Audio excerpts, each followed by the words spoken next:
Doc Rivers, a guy that we're all big fans of. If Popovich is the best coach in the West, then Doc Rivers has got to be, in my eyes, the best coach in the East, just based off experience, reputation, so on and so forth.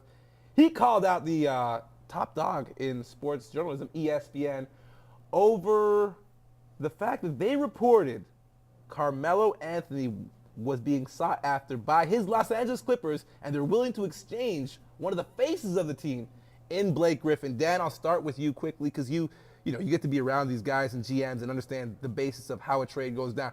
Were you surprised that a coach would call out a broadcaster over their reporting of a potential trade? I'm not surprised in the least. I think Doc had to come right out and say that, A, to squash the rumor, and to me, it was a ridiculous rumor for LA. Really? Oh, yeah. I know. Wait, no.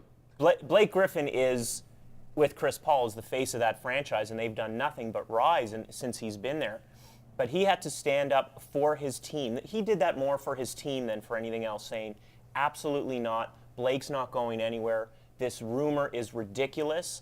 And for him to point the finger at ESPN, at the media agency that reported it shows how much he supports his team and that franchise. He had to do it. I wasn't surprised at all. Scratch, your thoughts on the coach calling out the broadcaster? Well, I think we live in a world that needs news more frequently than ever right now. Yes. And when you have some credible sources like Harper that coming out and saying something ridiculous like that, you got to call them out on that, because that's creating problems for you.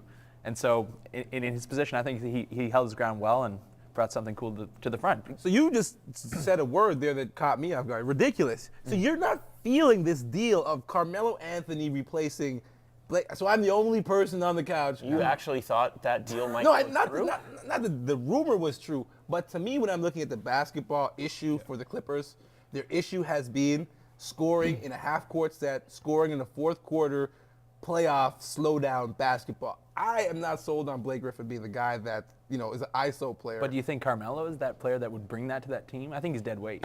I think he's one of the best ISO players in the game, hands down. Yeah, but it's like Iverson. You need to fit a team structured around Melo. He's like so ball dominant. You got to have like him and CP. I don't think that would mesh. But is there a better sharer of the basketball, Dan, than Chris Paul? Isn't that the marriage of the ultimate selfless player with the ultimate selfish player? Is there room for maturation on Carmelo's side to learn from Chris because Paul? you have Chris Paul, you have Lob City, and they're still getting out on the break. That's a primary source of their offense. In the half court, they have their sets, and they go to Blake. Blake doesn't have the skill that Carmelo has. Nobody does, maybe LeBron. But I don't think that Chris Paul being there would have their offense running smoother than it is now by having Carmelo there. The ball's going to get to Carmelo's hand. You're not even going to be able to utilize CP. This was Wednesday night, if you guys are checking this out. This is a Mozgobbing of Chris Humphries by Blake Griffin. Every 2 years, he does something super stupid. So this is the guy you guys are riding with for the Clippers. I'm going to stand on the outside of popular opinion and say, to me personally, knowing that Chris Paul and Carmelo Anthony a couple years ago during Carmelo's wedding said that they wanted to play together, I think this is something that could work potentially, but maybe we'll never find out. Something we will find out is, where will Andrew Bynum play next? Cleveland's obviously done with him. They traded him to the Chicago Bulls. The Bulls have waived him. At the end of the week, he'll clear waivers. 8 teams have expressed interest in the big-time center. If you look at the numbers, I called these numbers up because these are the numbers from the 2011-12 season with the Lakers. He played 60 games, and we know Andrew Bynum doesn't often play a lot of games, but these are the best numbers he's put up in his career. So now you guys know the contract's been bought out. You're probably going to get Andrew Bynum at a lesser deal than you would have prior to. Looking at these numbers, do you see a team willing to take a gamble? Absolutely. Yes? And any contending team Yeah? can use a big at the cheap like that. Oh, absolutely. But I mean, there's a lot of concerns coming in. First off, there's a health concern. Second off, there are those reports coming out of LA and Cleveland that he's just a horrible teammate. Just a horrible teammate. Scratch, join in. Are you a fan of Andrew Bynum's reclamation project? He's dead to me after what he did to JJ Barea. I think that moment right there, he signed like a deal with the devil or something. I don't know what happened, but since then, I've just looked at him a different way.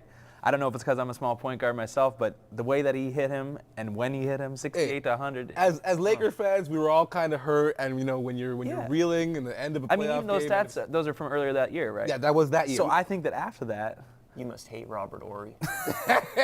Okay, let's talk. he's clutch. I like Bynum might go to the Heat. That's the one that makes the most They've got sense. too many projects on that roster. It doesn't matter. They have LeBron. They're probably going to get to the finals again, or at least to the East Finals, and they need another body to bang with Hibbert. They're not sure if Odin's going to be there. I like Miami getting him.